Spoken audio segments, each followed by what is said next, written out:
الحمد لله الصلاة والسلام على رسول الله محمد وآله وصحبه ومن اهتدى بهداه. اللهم أرنا الحق حقا وارزقنا اتباعه وأرنا الباطل باطلا وارزقنا اجتنابه. لتفسير سورة الفرقان قيشتنا آياتي تلو شوار كلو آياتجدا خواهي قورا روبا پیغمبر من صلى الله عليه وسلم دا فرميت أم تحسب أن أكثرهم يسمعون أو يعقلون. أم تحسب آتوا قمان دبي أي محمد صلى الله عليه وسلم بيدوايا أن أكثرهم ببي قماني زوريني بتبرستكاني مكة يسمعون جويد ليدقرن كاتك كقرآن بسر داد خوينيوا أو يعقلون يا عقل جيري خوان بكاردينن كاتك جويلتو دقرن بيقمان طبعا وڵامەکەی نەخێرە بتپەرستەکانی مەکە نەگوێیان لە پێغەمبەر دەگرت صلی الله عليه وسلم بە گوێیەک کە ئیستیفادەی لێ بکەن بە گوێی دڵ و نە ئەوەی گوێشیان لێ دەبوو بیریان لێ دەکردەوە ئەگەر گوێیان گرتبا بە تەواوی لە پێغەمبەر صلی الله عليه وسلم لەوەی بەسەریدا دەخوێندنەوە بە دڵ و ئەگەر بیریان کردبایەوە لەو ئاەتانەی کە پێغەمبەر صلی الله عليه وسلم بۆیان دەخوێنێتەوە بەبێ گومانی ئیمانیان بە پێغەمبەر دەهێنا صلی الله عليه وسلم و لە بەرامبەر پێغەمبەردا ئەوەندە عینادی و کە لە ڕقیان نەدەکرد چونکە پێغەمبەر صلی الله عليه وسلم تاکە ئامانجێکی ئەوە بوو خەڵکی مەکە بە دەرەجە یەک کە خزم و کەسی خۆی بوون لە ناویاندا گەورە بوو دەیویست نەسووتێن دەیویست نەچنە ئاگر دەیویست لە جەهالەت و نەفامی ڕزگاریان کە دەنا هیچ مەسلحەت و بەرژەوەندیەکی دنیایی پێغەمبەر صلی الله عليه وسلم لە بانکردن و داوەکردنی خەڵکی مەکەدا نەبوو. جا خوای گەورە بە پێغەمبەر دەفەرمێ دوای ئەوەی کە پێغەمبەر زۆر حەریسە زۆر سوورە زۆر تامەزرۆیە بۆ ئیمانهێنانی خەڵکی مەکە بەڵام خوای گەورە دەیەوێت پێغەمبەر دڵنیا کاتەوە کە ئەی محەممەد بەتەمای ئەوە مەبە چاوەڕێی ئەوە مەکە زۆرینەی بتپەرستەکانی مەکە ئیمانت پێبێن و بە گوێت لێ بگرن و ئەوەی گوێیان لێ بووە بیری لێ بکەنەوە و ببنە کەسێکی باش و چاک فعلا سرە گەورەکانی مەکە زۆرینەیان تەبان ئەوەی کە لە سەرەتادا دژایەتی پێغەمبەریان دەکرد صلی الله عليه وسلم بە بێباوەڕی مردن بەڵام ئەگەر دیقەت دەنێ خوا دەفەرمێت ئەکثەر دەفەرمێت زۆرینە نافەرمێ هەمووی چونکە زۆرێکیشیان دواتر ئیمانیان هێنا و بوون بە شوێن کەوتەی پێغەمبەر صلی الله عليه وسلم ئەم تەحسەب ئاوا گومان دەبەی أي محمد صلى الله عليه وسلم أن أكثرهم كبيقماني زوريني بتبرستكاني مكة يسمعون جويد لدقرن لو اشتيك ديلي أو يعقلون يا عقل جيري خوان بكار دينن ولا مكيتيا ولا مكي نخيرا هذا فإن هم إلا كالأنعام بيقمان بتبرستكاني مكة هميان أواني كبيباورن كالأنعامي وكو آجلوان وەکو ئاژەڵوان چۆن ئاژەڵ نازانێ طبعا ئاەتی خوای گەورە تەفسیر کە ناتوانێت لێکدانەوە بۆ قسەکانی پێغەمبەر بکات صلی الله عليه وسلم ناتوانێت عەقڵی بەکاربێنێ زۆرینەی بتپەرستەکانی مەکەش کاتێک گوێ لە قورئان دەگرن و لە فەرموودەکانی تۆ دەگرن وەکو ئاژەڵوان چۆن ئاژەڵ ئەگەر بانگی کەی دەنگەکەی دەبیستێ بەڵام ئەگەر داوای لێ بکەی بۆت لێکداتەوە دەتوانێت لێکی داتەوە بێگومان ناتوانێ خوا دەفەرمێت بەل هم ئەضەل سەبیلە بەڵکو ئەوان گومڕاتر و سەر لێ شێواوترن لە ئاژەڵەکانیش زیاتر لە ڕێگای ڕاست لایانداوە هەرچی ئاژەڵ هەیە تەمان دەزانێت خوا بۆچی دروست کردووە و هەرچی وەزیفەی هەیەی لە ژیاندا هەر هەموو وەزیفەکانی خۆی جێبەجێ دەکا بەڵام کەسی بێباوەڕ خوای گەورە بۆچی دروستی کردووە بۆ ئیمان هێنان بۆ خواپەرستی بەڵام نە ئیمان دێنێ نەخواپەرستیش دەکا خوای گەورە بۆ ئەوەی دروستی کردووە خوا بەتەنها بپەرستێ و شەریکی بۆ بڕیار نەدا کەچی شەریک و هاوبەش بۆ خوای گەورە بڕیار دەدەن زۆرینەی ئاژەڵەکان دیقەت دەنێت تەمان هەر بە فیترەت و سروشت دەزانن چ بخۆن دەزانن کەتینویان بوو بخۆنەوە وایە دەتوانن ئاژەڵی ماڵی بەرەڵای کە لەو شاخەی کە وەختی خۆی هات تاریک داهات بۆ خۆی ڕێگای ماڵی خۆی دەگرێت خاوەنەکەی خۆی بانگی دەکا بە قسەی دەکا هەتا بۆ سەر بڕین وشترێکە گاجووتێکە طبعا ئەگەر وەزیفەی خۆی نەزانێ خوای گەورە بۆ ئەوەی دروستی کردووە مرۆڤەکان سەری ببڕن و بیخۆن کێ دەتوانێت مانگایەکەی سەر ببڕێ ئەگەر مانگایەک لە ساحیبەکەی هەڵگەڕێتەوە لە خاوەنەکەی هەڵگەڕێتەوە بەڵام دیقەتی دەنێ قەسابێک بە تاقیتەنێ مانگایەکی زۆر زل و گەورە لە عەرزێ دەدا و سەری دەبڕە و لە شوێنی خۆش جوڵەیەکی دەکات جوڵەکە لە تاو ڕوحی خۆیەتی دەزانێ سەری دەبڕن بەڵام لەبەرەوەی ئەمری خوایە خوا وەزیفەکەی بەو شێوەیە دیاری کردووە هەتا بۆ ئەوەش ئامادەن وەزیفەی خۆیان جێبەجێکەن بەڵام مرۆڤ طبعا لەبەرەوەی خوای گەورە ئیختیاری داوەتێ مرۆڤە کافرەکان لە ئاژەڵەکان زیاتر لە ڕێگای خوا لایانداوە و لە ئاژەڵەکان گومڕاترن ئەم تەحسەبوو ئەن ئەکثەرەهم یەسمعون ئەو یعقلون ئایا تۆ وا گومان دەبەی ئەی محەممەد صلی الله عليه وسلم کە زۆرینەی بتپەرستەکانی مەککە قسەکانی تۆ دەبیستن ئەو یعقلون یا عەقڵ و ژیری خۆیان لە کاتی بیستنی قسەکانی تۆدا بەکاردێنن بێگومان خوا دەفەرمێت ئین هم نا ئەوان تەنها کەل ئیلا کەل ئەنعام تەنها وەکو ئاژەڵ بیر دەکەنەوە وەکو ئاژەڵ گوێ لە ئاەتەکان و فەرمودەکانت دەگرن بیری لێ ناکەنەوە بەل هم ئەضەلوا سەبیلا بەڵکو ئەوان گومڕاتریشن و زیاتریش ڕێگاکەیان ون کردووە لە ئاژەڵەکە ئەو جار خوا دەفەرمێت ئەلەم تەڕە ئیلا ڕەبیک ئایا سەرنجت نەداوە بۆ ئیش و کارەکانی پەروەردیگارت ئەلەم تەڕە ئایا نەتبینیوە یا نەتزانیوە یا تێنەگەیشتووی ئیلا ڕەبیکە لە ئیش و کار و فەرمانەکانی پەروەردیگارت کە کەیفە مەدە الظیلە کە خوای گەورە چۆن درێژی کردوتەوە بۆ ئێوە سێبەر کە کەی دروست دەبێ طبعا لە کاتی هاتنە دەرەوەی خۆردا خۆر لێرەش لە هاویناندا وەرە بە دنیا هەر هەمووی خۆر بێ وایە ناو ئەوە کەشت ژوورەکەشت سێبەری تێدا نەبێ خوای گەورە خۆری وا دروست کرد بە نمونە لە سەقف نەگەڕابایەوە لە خیوەت نەگەڕابایەوە لە چەتر نەگەڕابایەوە لە داری لە گەڵای دار نەگەڕابایەوە خوا دەتوانێت وایە خۆر ئەگەر لە هەموو لایەکەوە ڕووناکیەکەی هاتبایە طبعا هیچ شوێنێک نەدەبوو سێبەری لێبێ هەموو شوێنەکان هەر خۆر دەبوون ئەگەر لە شوێنە گەرمەکان هەمیشە کە ڕۆژ دەهاتە دەرێ هەتا ڕۆژ ئاوا دەبوو سێبەر لە هەموو شوێنەکان بایە طبعا نە مرۆڤەکان ئینسانەکان تەحەمولیان دەکرد و بەرگیان دەگرت و نەو زراعەت و کشت و کاڵەشی کە هەیە طبعا دەیتوانی لە بەرامبەر گەرمای خۆردا خۆی ڕابگرێ بە تایبەتی لە شوێنە گەرمەکان بۆیە خوای گەورە سێبەری وەکو نیعمەتێک بۆ ئینسانەکان و وەکو نیشانەیەک لەسەر دەسەڵاتی خۆی لەسەر دەسەڵاتی بێسنووری خۆی بۆ عەبدەکانی هێناوە و دروست کردووە جا بە پێغەمبەر دەفەرمێ ئەلەم تەڕە سەرنجت نەداوە ئیلا ڕەبیکە بۆ لای پەروەردیگارت کە کەیفە مەدە الظیلە کە چۆنی درێژی کردوتەوە بۆ ئێوە سێبەر درێژی کردوتەوە یعنی لەو چرکەیەوە کە خۆر دێتە دەرێ سێبەر هەیە دەتوانی بچێ بەر سێبەر هەتا خۆر ئاوا دەبێ وایە وەلەو شاء ئەگەر خوای گەورە ویستی لەسەر بایە لەجەعەلەه ساکینەن وای دەکرد کە سێبەرەکە لە شوێنی خۆی ڕاوەستێ لە شوێنی خۆی بوەستێ وەلەو شاء لەجەعەلەه ساکینەن ئەگەر خوای گەورە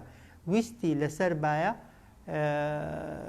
جێگاکان شوێنەکانی هەمیشە دەکردنە سێبەر یعنی قەت خۆر نەدەهاتە دەرێ و گەرمای خۆری پێ نەدەکەوت طبعا ئەو کاتیش مرۆڤەکان هەر زەرەریان دەکرد مرۆڤ چۆن لەبەر هەتاوی تەواو تحمل ناکە ئەگەر سەرزەوی خۆریشی هەر لێنەدا جێک هەر خۆریشی لێنەدا کەسێک هەر خۆریشی لێنەدا قەت بێگومان طبعا نە زراعەت و کشت و کاڵ دەبێتێ نە مرۆڤیش جەستەی طبعا بەکەڵکی مانەوە دێ ئەگەر تیشک و وەک دەڵێ ئەو سوودانەی لە خۆردا هەنەوەریان نەگرێ زۆر کەس کە هەندێک نەخۆشی ئێسقە نەرمە و چی هەنەها پێی دەڵێن بڕۆ وانە بەیانیان بە تایبەتی لەبەر خۆر با تیشکی خۆر لێتدا و هەر شوێنێک تیشکی خۆری لێنەدا زراعەت و کشت و کاڵی هەر لێ نابێ جا چۆن خوای گەورە بە ڕەحمەتی خۆی و بە میهرەبانی خۆی وای کردووە کە بە درێژایی ڕۆژ هێندێک جێگا سێبەر بن بە هەمان شێوە وەلەو شاء ئەگەر حەزی لێبایە لەجەعەلەه ساکینەن وای دەکرد کە سێبەرەکە هەمیشەیی بێت قەت خۆر نەیە بەڵام خوا دەفەرمێت ثم جعلنا الشمس عليه دلیلە پاشان ئێمە جێرامان ئەو خۆرە عليه لەسەر بوونی سێبەر بە بەڵگا بە بوونی خۆر دەزانی کوێ سێبەرە و کوێ سێبەر نیە ئێستا هەور بێ دیارە کوێ سێبەرە و کوێ سێبەر نییە بێگومان دیار نییە بەڵام ئەگەر خۆر بە دەرەوە بێ دەزانێ کوێ سێبەرە طبعا تشکی خۆری بۆ ناچێ ڕاستەوخۆ و کوێش خۆر لی دەدا و تشکی خۆری بۆ دەچێ بەبوونی خۆر بەبوونی ڕۆژ دەزانی سێبەر لەکوێی داوە و کوێش سێبەری لێ نەدراوە ئەوە یەکێکە لە طبعا هەم لە معجزە و ئیعجازەکانی قورئان کە عیلمیش سەلماندوویەتی طبعا ئەو کەسانەی و ئەو شوێنانەی کە هەمیشە سێبەریان لەسرە طبعا بۆ ژیان و بۆ ئیدامەی ژیان بە کەڵک نایەن و هەمیش ئەو شوێنانێک کە هەمیشە خۆریان لەسرە بۆیە دەفەرمێ ئەلەم تەڕە ئیلا ڕەبیکە ئاسەرنجت نەداوە لە دەسەڵاتی پەروەردگارت کەیفە چۆن مەدە الظیلە درێژی کردوتەوە بۆ ئێوە سێبەر وەلەو شاءە ئەگەر ویستی لەسەر بە لەجەعەلەهو ساکینەن دەیجێڕا سێبەر بە ساکین بە هەمیشەیی بە نەجوڵاو ثم جعلنا پاشان جێڕامان الشەمسە ئەو خۆرە عەلەیهی لەسەر بوونی سێبەر دەلیلە بەبەڵگە پاشان خوا دەفەرمێت ثم قەبەضناه پاشان جێڕامانەوە ئەو سێبەرە ئیلەینا بۆ لای خۆمان قەبضەن یەسیرە بە گەڕاندنەوەیەکی یەسیر کەمکەمە بەرەبەرە طبعا کە ڕۆژ دادێ وایە بەرەبەرە خۆر دێتە دەرێ و دنیا ڕووناک دەبێتەوە کە ئێوارەش دادێ وردە وردە بەرەبەرە خۆر هەتا دارێکی دانێ لە شوێنی خۆی وایە بەیانیان سێبەرەکەی لەکوێیە وانە سێبەرەکەی لەولایە وایە کە نیوڕۆ داهات سێبەری هەر نامێنێ فترەیەکی وایە دواتر سێبەرەکە دێت بۆ لای شوێنەکەی دیکە وردە وردە هەتا خۆر ئاوا دەبێت کە خۆر ئاوا بوو بە تەواوی تەبەن هیچ شوێنەی پێی ناگوترێت سێبەر پێ دەگوترێت شەو پێ دەگوترێت تاریکایی چونکە خۆر لە دەرێ نییە کە خۆر لە دەرێ نەبوو معنایەک بۆ سێبەر نامێنێتەوە بۆ دەفەرمێت ثمە پاشان قەبەضناه یعنی جێڕامانەوە ئەو سێبەرە ئیلەینا بۆ لای خۆمان قەبضەن یەسیرە بە گەڕاندنەوە و بردنەوەیەکی هێواش هێواش و لەسەرخۆ پاشان دەفەرمێت وەهوە الەذی هەر ئەو خوایەکە ئەو خوای کە ئێوە دەبێ بیپەرستن کە ئێوە دەبێ بەقسەیکەن کە ئێوە دەبێ بەندایەتی بۆ بکەن خوایەکە الەذی جەعەلە لەکم اللەیلە لیباسن ئەو خوایە کە جێڕاویەتی بۆ ئێوە شەو بە داپۆشەر جا شەو عولەما دەفەرمون مەبەستی تاریکاییە تاریکایی یەکێکە لە نعمەتەکان بۆیە کە شەو دادێ ئینسان شوێنی ڕووناک بێ باشتریا تاریک بێ بێگومان تاریک بێ کە دەخەوی تەوان لە ڕووناکیدا بخەوی باشەیە لە تاریکیدا بێگومان لە تاریکیدا بۆیە حەدیثی صحیح پێغەمبەر صلی الله عليه وسلم یەکە لە موعجیزەکانی پێغەمبەرمان صلی الله عليه وسلم دەفەرمێ ئەگەر خەوتن چراکانتان نەک ئاگرەکانتان چراکانتان ڕووناکیەکانتان بکوژێننەوە چونکە لە کاتی خەودا هەتا شوێنەکە تاریکتر بێ جەستە و لاشەت زۆرتر پشو دەدات و زۆرتر ئیسراحەت دەکات خەڵکی ئێستا بۆ کەس ساغ نییە کەس بەخەو ئیسراحەت ناکات کەس بە ئیسراحەت پشو نادا لەبەرەوەی شەوەکە وەکو ڕۆژێ وایە ئەوە هیچ ناخەوێ ئەوزار کە دەشخەوی هەموو دنیا گڵۆپ و ڕووناکی و وەک دەڵێ ڕۆژ و شەو وەکوێکی لێ هاتووە کە لە حەقیقەتدا ئەوە چەندە ژیانی مرۆڤەکانی لە ڕووی ڕواڵەت و ڕووکەشەوە خۆش کردووە لە ڕووی معنەویەوە هێندە ژیانی ئینسانەکانی وێران کردووە ئینسانەکانی لە ناو بردووە جاران کە مەغریب دادەهات یعنی تاریکایی هەتا بەیانی ئەگەر ڕووناکیەک لە خۆر لە مانگ وەرگیرابایە کە ئیستیفادەی هەیە بۆ ئینسانی لە ئەستێرەکان وەرگیرابایە دەنا وەسائلی دیکە هەندێک وەسائل هەبوون کابرا بەقەدەر پێداویستی بەکاری هێناون و هەڵی کردوون کە گەیشتۆتە تاریکایی شەو ناچار بۆ بخەوێ هەم مدەی خەوەکەی تاوان زۆرتر بووە بە تەبیعەت توانیوێتی ئیسراحەت کا و جەستەکەی تەواو پشو بدا و هەمیش هیچ ڕووناکیەک نەبووە تا جەستەوەری بگرێ کە لە کاتی خەوتندا پێویستی پێی نییە لە جیاتی قازان زەرەری لێدەدا بۆیە خوای گەورە وەکو ئەوە وەکو دیسان ئەوەش معجزەیەکی دیکەیە تەواو لەگەڵ عیلم و زانستی تازەدا تەوان یەک دەگرێتەوە کە وەهوە الەذی دەفەرمێت ئەو خوایە کە ئێوە دەبێ بیپەرستن خوایەکە جەعەلە لەکم اللەیلە لیباسن جێڕاویەتی بۆ ئێوە شەو یعنی تاریکایی شەو بە لیباس بە پۆشاک و بە بەرگ ئەگەر شەو تاریک بێ شەو ڕووناکی نەبێ چی حەزر لێبێ لە شەودا دەیکەی و کەس ناتبینێ وایە بەڵام ئێستا ئەگەر دنیا گڵۆپ و کارەبا بێ تەوان شەو ڕۆژەکە بۆ ڕۆیشتن و هاتن و ئەوانە وەکو یەک وایە والنوم سباتا وهروە خوا دەفەرمێ خەویشمان کردووە بە مایەی حەوانەوە کام خەوە طبعا ئەوەی پێغەمبەر صلی الله عليه وسلم دایناوە مایەی حەوانەوە و حەسانەوەی کە پێغەمبەر دەفەرمێ کە نوێژی عیشات کرد وایە سنەت وایە بخەوی کە وانە نەک ناخەوێن وانە ساعت دوی شەیە گوێ دەگرین لە وانە یعنی زۆر جار دوی شەوە یەکی شەوە وەکوی دوو یەکی ئەو کاتی دەرسەکەی وام گوت مەگە دوی نیوڕۆیە با لەبێر نەدەچویەوە والنوم سباتا وهروە خەومان کردووە بە مایەی حەوانەوە وجعل النهار نشورا وجراوشمانە النهار يعني ڕۆژ سعاتەکانی ڕۆژ ڕووناکیەکە بە نوشور يعني بە شوێنی بڵاوبوونەوە و گەڕان بەسەر زەویدا و کەسابەتکردن و مەعیشەتکردن و ئیشکردن ڕۆژ کاتی هەوڵدان و ماندووبوون و جوڵەکردن و حرەکردنە شەو بۆ ئیسراحەتکردن و پشودان و حەوانەوەیە کە ژیانی زۆر خەڵکی ڕەت پێچەوانە بۆتەوە عەکس بۆتەوە بۆیش دەبینی طبعا تووشی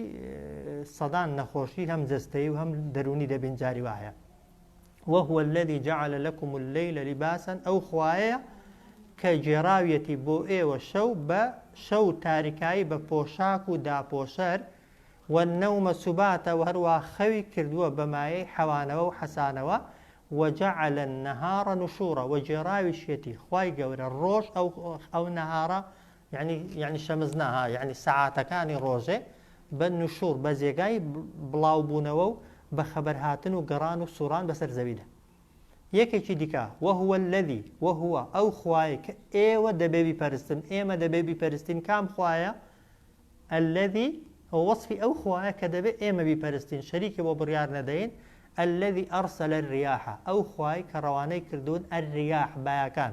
جاء علماء دەفەرمون لە قورئاندا هەر کاتێک وشەی ریاح بەکار هات مەبەستی ئەو بەیانەیە کە ڕەحمەتن لە هەموو جیهەدێکەوە دێن لە هەموو لایەکەوە دێن قووەتی باەکەی لێک شوێنی خڕنابێتەوە بەس کەوتی ریح یعنی ڕەشەبا یعنی باەک کە قووەت و هێزەکەی هەمووی لێک لایە بە هەر شوێنەکەوێت تەفروت و نای دەکا ئەوەی کاتی خۆی خوای گەورە بۆ قەومی عادی نارد بوو ریح بوو چونکە ڕەشەبا بۆ حەوت شەو و هەشت ڕۆژ لێک لایەوە دەهات بۆیە لەسەر هەر شوێنێک بەردەوام دەبوو وێرانی دەکرد و کەسەکانیشی دەکوشتن بەس ریاح کۆمەڵێک بان خوای گەورە وەکو ڕەحمەت دروستی کردوون وەکو ڕەحمەت دەیانێرێ وهو الذي ئەو خوایەی ئەرسەلە یعنی ڕەوانەی کردوون الرياح چەندان با ئیشی چییە بوشڕەن مای دڵخۆشین با نیشانەی هاتنی ڕەحمەتە هاتنی میهرەبانیە هاتنی بارانە بەینە یەدەی لە پێش بایەکانەوە دێ ڕەحمەتی میهرەبانی و بەزەی خوا طبعا هەور لەچی دروست دەبن لەو هەڵم و ئەو شتانێک کە لە دەریاوە لەسەر زەوی دروست دەبن و دەچنە ئاسمان لەوێ هەور طبعا کەڵەکە دەبن لەسەر یەکتری بەڵام ئەوەی هەورەکان بە یەکتری دەگەێنێت و وەک دەڵێ زەخت وەک دەڵێ و سالیب و موزەمی هەورەکان بە یەکتر دەگەێنێت و لە بینیاندا باران دروست دەکات باە بەهۆی باەکانەوە ئەگەر بانە بن هەور ناگەن بەیەک و ئەگەر بانە بن باران نابارێ و ئەگەر هەور نەبن هەور لە شوێنێکەوە بۆ شوێنێکی دیکە ناچن کە خوای گەورە بەهۆی باەکانەوە هەم هەورەکان سالیب و موجەبەکانیان دەگەێنێ بە یەکتری و لە بینیاندا ئاو دروست دەکات و هەمیش بەهۆی باوە دەیانێرێت بۆ ئەو شوێنەی کە خوا ئەمری لەسەرە چونکە ئەوانەی ئێستا پێشبینی کەش و هەوای دەکەن خۆ پێشبینی ئەگەر بگوترێ پێشبینی هیچ گوناهێکی تێدا نیە ڕاستی ئەگەر پێشبینی بێ بەڵام ئەگەر قەرار بێ ئەگەر سیقە بێ ئەگەر متمانەی یەک تەواوی بێ زۆر هەڵەیە بەڕاستی چونکە ئەو بەیانە بە ئەمری خوا دێن و بە ئەمری خوش دەجوڵێن لەوانەیە ئەمڕۆ ئیتیجاهی بە هەورەکەی ڕووی لێرە بێ بەڵام خوای گەورە ئەگەر تەقدیری لەسەر نەبێ ئیتیجاهی باەکەی دەگۆڕێ کە ئیتیجاهەکەی باەکەی گۆڕێ هەورەکەش دەگۆڕێ هەورەکەش دەباتە شوێنێکی دیکە چونکە ئەو بارانەی پێشبینی دەکرێت هەر دەبارێ بە دڵنیاییەوە دەبارێ بەڵام لەکوێ دەبارێ ئەوە خوا قەراری لەسەر دەدا خوا بڕیاری لەسەر دەدا بۆیە با ئەو با نەرمانەی کە نیشانەی هاتنی بارانن مای دڵخۆشین بە تایبەتی ئەگەر ساڵ بێبارانی بێ وایە و وشکە ساڵی بێ کە با هەڵدەکا خەڵک دڵی خۆش دەبێت لەگەڵ هەوردا چونکە دەزانێت بە دوای بادا عادەتەن سروشتی و یاسای کەون وایە بارانی بەدوادا ببارێ وهو الذي بەڵام چێ با دروست دەکا طبعا خوا چێ ئیتیجاهی بایەکان دەگۆڕێ بێگومان خوا چێ دەتوانێت وەک دەڵێ سەیتەرە و دەسەڵاتی بەسەر بادا هەبێ بەس خوا کە باش هۆکاری بارانە و بارانش سەرچاوەی ژیان و وەک دەڵێ هەموو ڕۆکەکانی سەرزەویە وهو الذي أرسل الرياح أو خواي كرواني كردوا باكان بشرا وكو دلخوشيك مجددانك كبين يدي كلبيش باكان ودي لقل باكان ودي رحمته ميرباني خوا فاشان دفرميد وأنزلنا من السماء طبعا يا ساكوا كم زار هور دروز دبن دوا بعد أو زار دبت باران وأنزلنا من السماء ماء طهورا وناردو معنا تخوار الآسمان وآبشي طهور باكو باكروش طبعا آوي آسماني أو آوي كبد ضوبة وبقطرة دي تخواري باكترين وتاكترين زوري آوى طبعا أو خوايي كرواني كردوا باكان بمجدو دلخوش كر لپیش باکان ودي لقل باکان ودي رحمة ومهرباني خواك مبستي بارانا وأنزلنا وإيما باراندو معنا لآسمان طبعا لآسمان دباري يعني لجهة آسماني دباري بگومان طبعا آسمان يعني أو باران لخودي آسماني ناتا داري و لهوركان طبعا باران دباري كهوركان توزق لي مودورنها أو تاراني قج دكن همو يعني لسر هوران درونها هور بدوسه سرکان سرکوا به تایره و آنها هور بزید یالی او هوری که پریتی لباران و لکن منو تو رج دست او بروسر هورکان سروی هورکان ساماله که صافی آسمانه که هیچ پشکک اویت تمو مجیش دانیا مثلا لو هوا و بوشایی کنزیک لخوان خوای جوره باران دروز دکا مثلا اگر کسی بیر کاته ولا ویکا أو خوايك أو بارانا لو بوشاية دتواني دروسكا طبعا آسان إيماني بوحدانية وبيكتاي بدا صلاتي أو خواج ديني فاشان دفرمي ناردو معنا تخواري لآسمانه بارانكي باكو خاوين أو إشيتيا باران إشيتيا لنحيي به بلدة ميتة بو أوي زندو كينو بو بارانا بلدة ميتة بلدة يعني الشارو زويكي مردو ونسقيه وآوش بدين بو بارانا مما خلقنا لو اشتاني كإيما درستمان كردون أنعاما هم آجلكان وأناسية كثيرة وهروا خلقان إنسانا كان كجماريان هم جماري آجلكان وهم جماري إنسانا كان زور زورو طبعا بإيما ناجمر درينو بإيما حساب ناكرين لنحيي به بلدة ميتة بو أوي يعني باران دبارينين لآسمانه تا زندو كينو بو بارانا بلدة ميتة زويانكي مردو وشقبو ونسقيه وآوجدين مما خلقنا أوشتاني كإيما درستمان كردون كوشتاني إيما درستمان كردون سين كبباران آويان ددين أنعاما آجل وأناسي وهروا خلق كثيرة كجماري آجل كان وجماري إنسان كان كبهوي بارانا أو ددرين جماريان زور زور أو زرفادة فمد ولقد صرفناه بينهم ليذكروا سوين بخوا صرفناه چندان گۆڕان کاریمان دروست کردووە هێناوە بەسەر بایەکاندا بەسەر هەورەکاندا بەسەر دروستراوەکاندا لە نێوان ئینسانەکاندا بۆچی ليذكروا تابير بكنوا ولقد صرفناه للناس ولقد صرفناه بينهم ليذكروا سوين بخوا إما يعني هنا وما نتولى أو قرآن دا رون ما نكردو تولوا لنا أو قرآن دا بينهم لنوان إنسان كان دا تندان پندو آموزگاری ونمونه بوسي ليذكروا تابيري لبكنوا بلام خلق بير دكاته ويانا فأبى يعني رازي نبون أكثر الناس الزوري ني خلقي كبير بكنوا لو معجزة لو نشاناني إخوة لزياتي بيركردنوا سيان كرد إلا كفورة تنها بباوري وصبليان لبرامبر نعمتكان إخوادا زياد كرد لزياتي وي إيمان بينن لزياتي وي باور بينن زياتر بباور بون ولقد صرفناه بينهم ليذكروا سوين بخوا ئێمە ڕوونمان کردوتەوە لەناو ئەو قورئانەدا بینەهم لەناو خەڵکیدا بۆ خەڵکی چەندان بەڵگە و نیشانە و دەلیل لێذەکەڕوو تا خەڵکی ئامۆژگاری وەربگرن و بیر بکەنەوە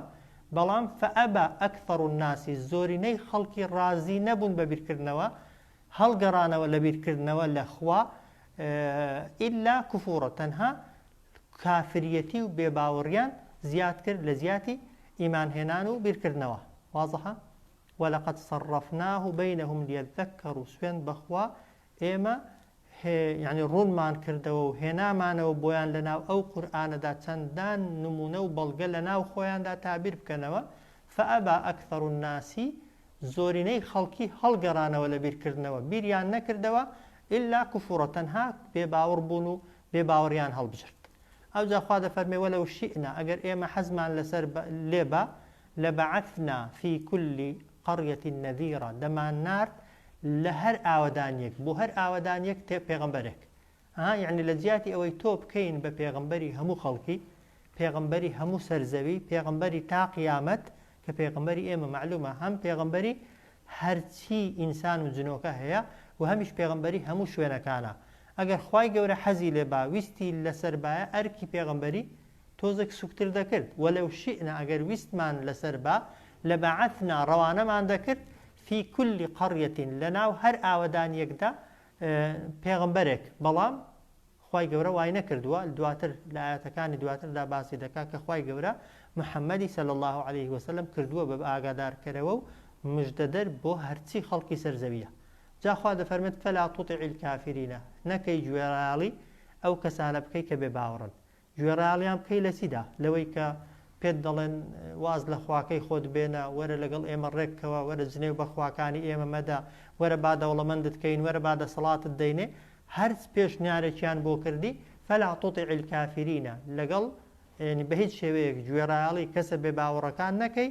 وەجاهیدهم تێبکۆشە دژایەتیان بکە بیهی بەو قورئانە دژایەتیکردنەکە جیهادکردن لێرە یعنی ناقیتال چونکە ئەو سوورەتە لە مەکەی هاتوتە خوارێ لە مەککە پێغەمبەر صلی الله عليه وسلم نەدەیتوانی شەڕ لەگەڵ بتپەرستەکانی مەککە بکە ئەگەر ویست پاشی نەیدەتوانێت چونکە بێهێز بوون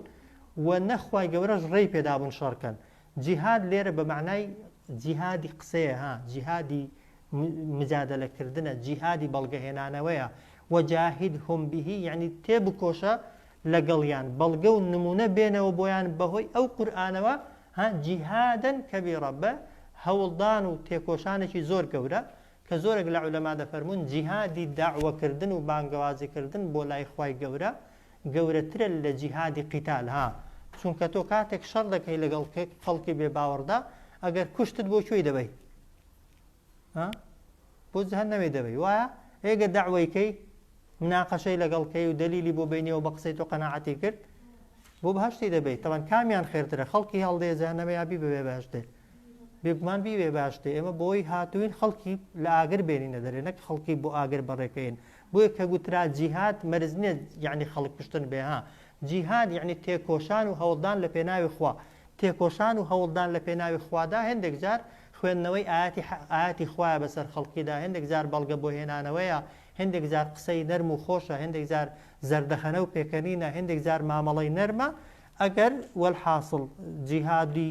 قیتال تەنها لە حاڵەتێکدا کە کەسەکە هێرشت بۆ دێنێ ئەوە یەک بەرگری لە خۆت دەکەی یا ئەوەتە ڕێگا دەگرن ناهێڵن دین بگەێنی بە خەڵکی جیهاد لە ئیسلامدا قەت بۆ ئەوە نەکراوە خەڵک پێی ببێتە مسلمان شەڕ تەنها و تەنها جیهاد بە معنا قیتال و کوشتن لە حاڵەتێکدا کراوە کافرەکان هێرشیان بۆ هێنابی بەرگریت کردبێ تەمان لە کاتی بەرگریکردندا کەسەکە مسلمانیش بێت نەک کافر بۆ هەیە بەرگری لە خۆتکەی و کاتێکیش کە لێت ناگەڕێن دینەکەی بگەێنی دەنا لەسەر ئەوەی کەسەکە بۆ خۆی دەبێتە مسلمان یان نابێتە مسلمان بۆیە خوای گەورە لێرە دەفەرمێت فەلا تطع الکافرینە هەرگیز گوێڕایاڵی کەسە بێ باوەڕەکان مەکە وەجاهیدهم یعنی لەگەڵ کافرەکان تێبکۆشە بەچی ناڵێت بە شمشێرەکەت دەفەرمێت بیهی بەو قورئانەی کە بۆم ناردووی جیهادن کەبیڕە بە تێکۆشان و هەوڵدانێکی گەورە کە مەبەستی یعنی بەڵگەیان بۆ بێنەوە بەو قورئانە بە بەڵگەهێنانەوەیەکی ڕوون و ئاشکرا و واضح.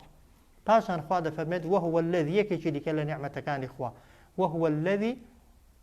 مرج البحرين أو خواي كإما دي برستين والدبيبي برستين الذي خوايك كمرج البحرين نار دنيا سرزوي دو دريا طبعا يعني دو جور آو ليرة كما بستي آوي دريا كان دريا قورا كان أواني كترشو سوير وطالن طبعا ناخرينوا ودريا كان ما بستي الربار كان كآوي الربار كان يا وكان كآوي سازقار وخوشو دخرينوا وهو الذي أو خوايا كمرج البحرين مرج البحرين ناردوني رواني كردونة سرزوي دو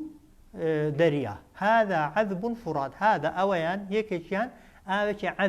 عذب يعني سازقارو فراد آسان بقرق دا دروات أخواري وآسان دخريتوا وآيا آوي كانيا وربارا كان آوكي سازقار خوش آسان دتواني بخويا وآيا وهذا أو كيدي كيان ملح أجاز ملح يعني سويرة وطالة سويرة طالة ككس ناتواني طبعا بيخواتوا بلام خواد فرمد وجعل بينهما وجعل دامانا واللنوان أو دو آوانا دا برزخا يعني بربستك برزخ يعني بردا نيوانك وحجرا محجورا وبربستكي زور بهيزو بقوة وحجر يعني بربستكي محجور زور قايم وزور بتو كهيس كات طبعا شيرينكا لقال سويركا وسويركا لقال شيرينكا تيكال نابن جاو دو ذكري دو تفسيري هبه دو معناي هبه طبعا سرزوي زوريني آوة يان وشكايا آوة لا آوة كان تالكا وترشكا زور ترن يا شيرنو بتامكا سويركا زور ترن طبعا لنيواني سويركان ولنيواني آوة شيرنكان دا چی هيا وشكاي هي وایە طبعا ئەو وشکاییانە خوا بۆ دروستی کردوون وەکو بربەست بۆی ئەو ئاوە تاڵ و تفتانەی کە بە کەڵکی خواردنەوە نایەن سەر نەکەون بەسەر ئاوە شیرن و سازگارەکاندا چونکە ئاوە شیرن و سازگارەکان 175 سەرزەوی طبعا بەحر و دەریایە وایە لەو 25 دەمێنێتەوە ڕووبار و کانیاوەکان لەو 25 دانا ئەگەر خوای گەورە ئەو بربەستانەی دروست نەکرد بایە بە وشکایی پێشی بە ئاوە تاڵ و سوێرەکان نەگرت پایە نەکرد ئاوە تاڵ و ئاوە شیرن و سازگارەکان نەدەما هەر سەرزەوی یەکجاری دەبوو بە ئاوێکی تفت و تاڵ و کەس نەی دەتوانانی ژیانی لەسەر بەڕێکە ئەوە یەک هەندێکیش دەفەرمون ئەوەی لە سوورەتی ئەڕەحمانیشدا باسی دەکات دەفەرمون دەریایەک هەیە تەمەن لایەکی شیرینە و لایەکی سوێرە لە نێوانی ئاوە شیرنە و ئاوە سوێرەکەیدا خوای گەورە بربەستێکی داناوە کە بربەستەکە بە چاو ئینسان نایبینێ جا دەکرێت هەردوو نەک دەکرێت ینی بە تەکیدی هەردوو تەفسیرەکە ڕاستن خوای گەورە مەبەستی هەردووکیانە تەمان هەم بە شێوەی گشتی خوای گەورە وشکایی کردوتە بربەست ناهێڵێت تاڵ و سوێرەکان تێکەڵ ببن هەمیش لەو شوێنانەی کە ئاوەکە لە تەنیژیەکەن خوای گەورە بربەستی داناوە کە هەردووکیان دەسەڵاتی خوان بەخوای نەبێ بە هیچ کەسێکی دیکە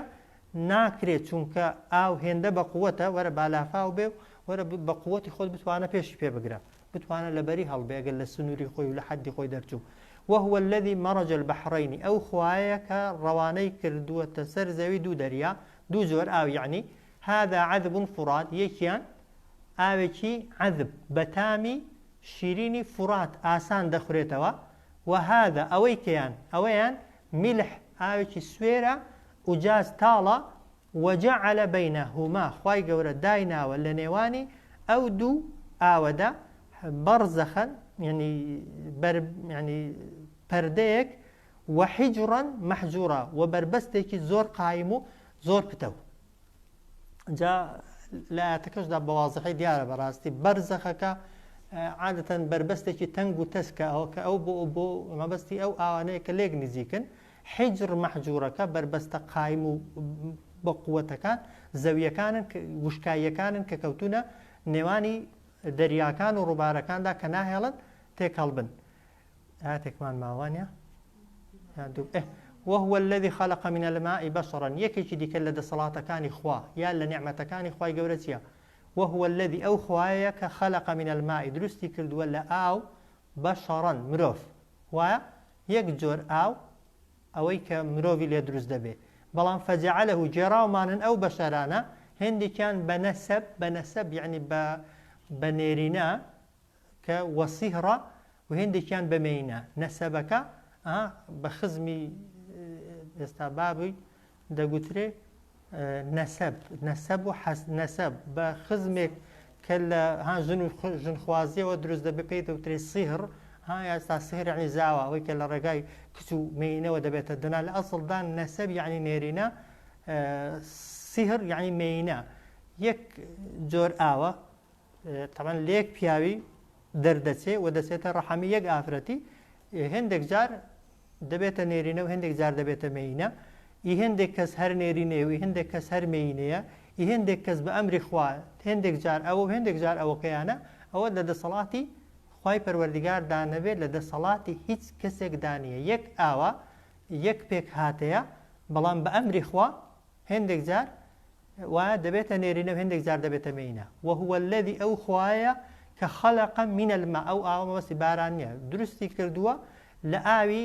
نوتفەی پیاو طبعاً بەشەڕەن مرۆڤ فەجعله پاشان مرۆڤەکەی جێراون بە نەسەبە بەشێکی کردووە بە نێرینە وەسیهڕە بەشێکی کردووە بە مەینە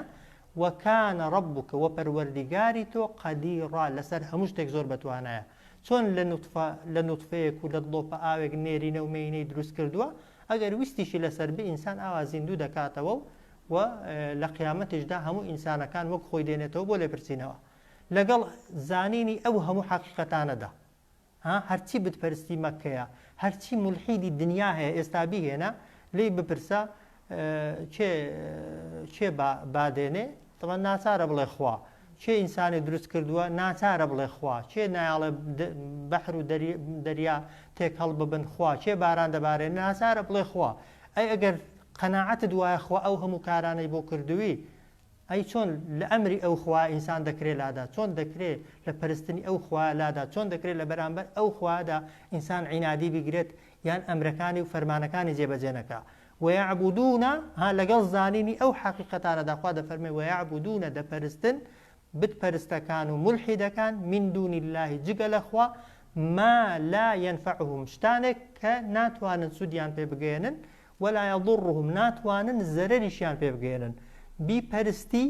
ناتوانێت قازانجت پێ بگەێنێ وایە نەشی پەرستی ناتوانێت زەرەر لێدا وانێ بەڵام خالیق و بەدیهێنەرت خوای خالق الله طبعا بیپەرستە قازانجەکەی کوێیە ئەگەر بەس نەتیجەکە بەهەشتە طبعا ئەگەر بەس بۆ بەهەشت ئیشێ بکەین وایە نەیپەرستی طبعا ئاگری بەدەستە جگە لە سزا دنیاییەکان ويعبدون من دون الله جا ئینسان تەماعی هەبێ یان ترسی هەبێ بەڕاستی بە هەر کامێکیان بێ دەبوایە هەر ئینسان ئیمانی هەبێ وایە تەماعی خۆشی و ڕەحمەت و چاکەت هەبێ طبعا هەر بەخوای دەکرێت و ئەگەریش ترست هەبێت لە سزا و لە ناخۆشی و لە ناڕەحاتی دنیا و قیامەت هەمووی هەر لەلایەن خواوە دێ بۆیە ئینسان دەبوو هەر عەبدی خوای بێ ويعبدون من دون الله دەپەرستن جگە لە خوا ما لا ينفعهم شتانێک کە هیچ سوودێکیان پێ ناگەێنن ولا يضرهم هیچ زەرەرێکیشیان لێ نادەن وكان الكافر على ربه ظهيرا وكان الكافر بێبا وڕەکان على ربه يعني لەسەر پێچی کردنی فەرمانی پەروەردگاریان ظهير دەبنە پشتیوانی یەکتر و یارمەتی دەری یەکتری وكان الكافر بێبا وڕەکان على ربه يعني لە بەرامبەر دەرچوون لە ئەمری پەروەردگار بۆ دەرچوون لە فەرمانی خوای گەورە دەبنە ظهير دەبنە پشتیوان و یارمەتی دەری یەکتری یان دەبنە یارمەتی دەر و پشتیوانی شەیطان و شەیطانیش بەس بۆ سەرپێچی کردن و مەعسیەتی خوا طبعا ئامادەیە لەگەڵ ئینساندا بێ هەر کە مەعسیەت و گوناهەکەی پێکردی پشتت تێدەکات و واز لێ دێنێ صلى الله على سيدنا محمد وعلى آله وصحبه أجمعين